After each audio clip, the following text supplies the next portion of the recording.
कुछ दिनों पहले जयपुर में करणी सेना के राष्ट्रीय अध्यक्ष सुखदेव सिंह गोगामेडी जी की हत्या कर दी गई थी।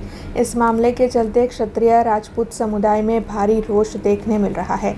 तब मालियाहाटीना से एक खबर सामने आ रही है, जहां पर क्षत्रिय समुदाय राजपूत समुदाय की ओर से इकट्ठा होकर अग्रणियों के साथ सूत्रोच्चार करते हुए भव्य रैली निकालते हुए मामलतदार को आवेदन पत्र दिया गया है। आपको बता दें कि बड़ी सी रैली के अंत में क्षत्रिय समुदाय, राजपूत समुदाय, गरासिया राजपूत समुदाय, महिला राजपूत समुदाय सभी ने इकट्ठा होकर आवेदन पत्र दिया और सुखदेव सिंह गोगामेडी जी के हत्यारों को फांसी की सजा सुनाने की मांग साझा की।